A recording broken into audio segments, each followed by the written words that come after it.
your favorite quartet is back. Ready na kami magbardagulan. Grabe sa bardagulan ha. Hello Titak Fam! Now we're diving into solutions to kahirapan. What do you guys think? Para sa akin, kailangan lang ng tiyaga at pananampalataya.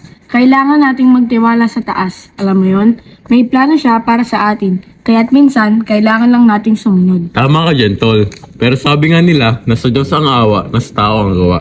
Kailangan din natin magsumikap, hanapin ang mga oportunidad at pagsikapin natin ang lahat.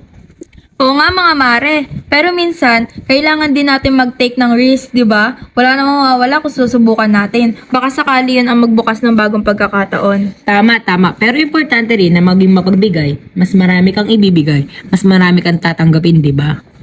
Oo nga mga bes, ang pagiging magaan sa loob at sa bulsa, napakalaking bagay yan. Pero totoo rin naman mga kaibigan, hindi lahat ng pagsubok ay panalo kaagad. Minsan ito ay pagsubok lang at pagsubok sa ating tapang at lakas ng loob. Tama yan. Minsan, ang mga pagsubok ay mga hakbang lang patungo sa mas magandang kinabukasan, di ba? Kaya ano ang dapat natin gawin, mga kaibigan? Tiwala, pananampalataya, sipag, kabaitan, at konting risk-taking. Tumpak, patuloy nating itaguyod ang ating mga pangarap at maniwala na may mas magandang bukas para sa atin. At huwag natin kalimutan ang edukasyon guys. Ito ang susi sa maraming oportunidad. Tama. Hindi lang formal na edukasyon, pati na rin pag-aaral sa araw-araw na buhay. At importante rin ang pag-advocate para sa pagbabago, kailangan natin ipaglaban ang pantay-pantay na karapatan para sa lahat. Guys, random lang. Pero nakaranas na ba kayo ng kahirapan? Maging mahirap ganun. Nabanggit kasi ni Ronron na nakaranas na daw siya. Kwento mo naman sa amin. Naalala mo pa yun? Pero sige, magkukwento ako. Dapat kayo rin ha. Madamay pa kami. Si siya kasi Pero sige, G ako. Gora na yan, di ako, lagi naman eh. Sige. Ready ka na ba? Kwento ka lang. Noong naghahanap pa lang ako ng trabaho, dun ko siya naranasan. Nung humiwalay na ako sa parents ko. Although, pwede naman ako humingi ng tulong. Nahiya na ako eh. Alam mo yon? Kasi parang matagal na akong nakaasa sa kanila. Di rin naman kami mayaman. Nung nakabukod ako, nasa apartment ako nun eh. Nandun na talaga yung point na tipid ako. Pinagkakasya ko yung maliit na amount para sa isang buwan. Mahirap pala talagang mahirap, no? Napaka-komplikado. Tipong di mo mabili needs mo. Hirap. Lalo na mga gusto mo. Dagdag mo pa yung mga nangda-down sa akin ng mga tao. Saklap. Natagalan akong humanap ng trabaho nun eh.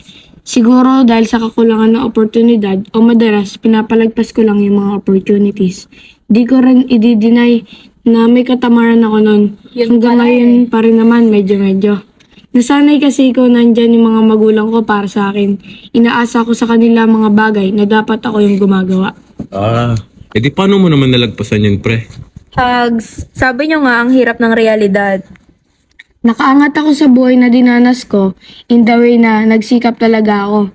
Inalis ko na yung mga bad habits ko, pagiging tamad at mapagbaliwala ng mga opportunities. Ganon. Pagsusumikap, di lang sa trabaho pati sa pag-aaral ng mga bagay tungkol sa bahay paminsan-minsan. Siyempre, pagtapos kong tanggapin yung job offer at pagtsatsaga, nagsunod-sunod na rin.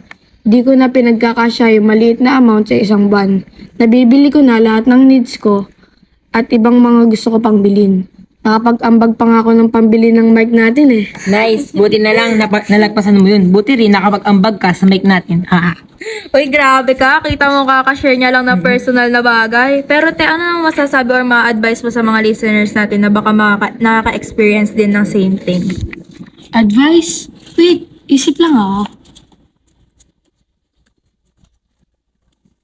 Ang masasabi ko lang is magtiwala sila sa sarili nilang kakayahan. Kaya ko rin tinanggihan yung mga job offers na yon kasi akala ko di ko kaya eh. Pero yun, kinaya naman. Maging matyaga rin sila sa bawat araw at sa mga pinagdadaanan nila sa kanilang buhay. Kailangan din nating manalig sa Panginoon dahil gagawin niya ang lahat para sa atin. Tutulungan niya tayo sa ating mga pinagdadaanan. Hindi niya tayo pababayaan. So, ayun, pray na may pagsisikap at tiyaga. Ganda ng storya mo, pre. Na-inspire ako maging tamad. Pero ganda ng advice mo. As we said earlier, panananalig lang at paggawa at malalagpasan mo rin ang kahit anong pagsubok. Oh, turn mo na, JJ. The mic is yours. Grabe ah. Once upon a time, Once upon a time daw. galit agad. Nung nakaraang taon lang kasi, nung pandemic nga, ayun. Nagkaroon kami ng financial problems dahil may negosyo kasi kami nun. Tapos halos wala nang bumibili sa amin. Kaya nagsara na lang kami. Tapos sunod-sunod pa din kasi yung problema eh. Lola ko nagkaroon ng sakit, mga tito ko. Nagsipano na gano'n. Dami namatay naman na. nun. Pero condolence mali na. Salamat. Tapos ayun, yung mga gastusin malalaki. Tapos halos wala na kami mga pera. Yun. Tapos, siguro main reason is yung pandemic nga. Walang benta, ganon. Lumagdag pa yung patong-patong na problema. Pero nasa isip ko rin, mapagsubok lang na binigay ni Lord para matuto ako. I learned na need ko magtipid, maging matyaga, masipag, at maging matulungin sa aking pamilya. At sa paggawa namin ang simpleng mga steps na yun is nakakabangon naman kami sa aming paghihirap. Slowly but surely. Oh, ano namang may advice mo sa kanila, pre? Grabe talaga nagawa ng pandemic, no? Daming naapektuhan. Kayo nga may negosyo, naggaganon pa. Paano pa kaya yung mga walang-wala na? Siguro nga may papayo ko lang sa ating mga listeners ay huwag sumuko at bigyan ng solusyon ang problema. Maghingi ng tulong at maging masipag. Yun lang, di naman kasi ako magaling mag-advise eh.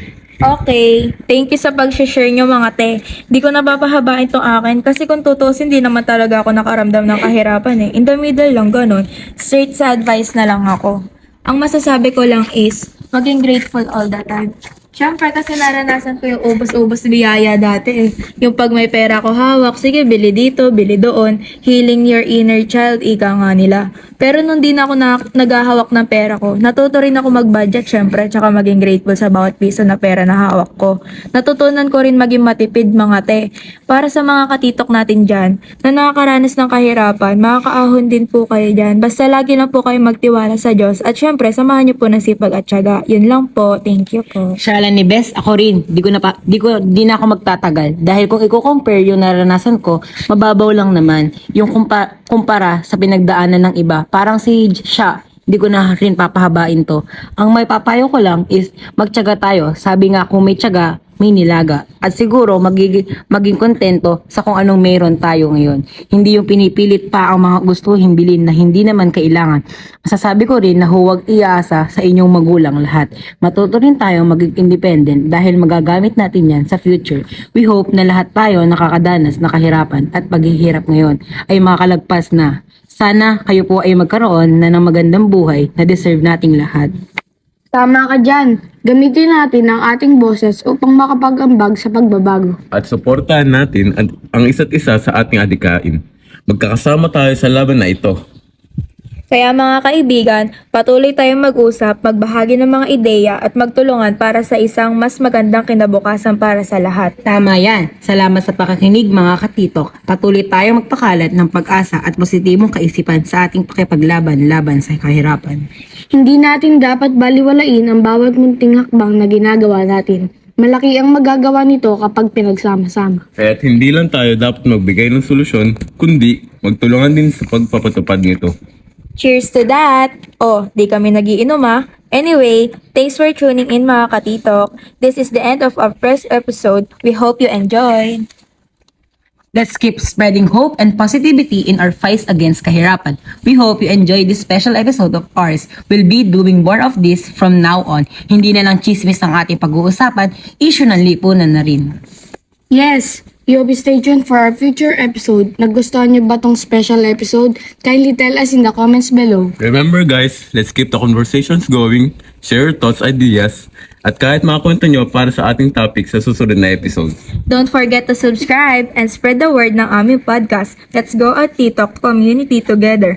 Again, maraming salamat sa inyong pakikinig. Until next time, keep brewing positivity and spreading good vibes.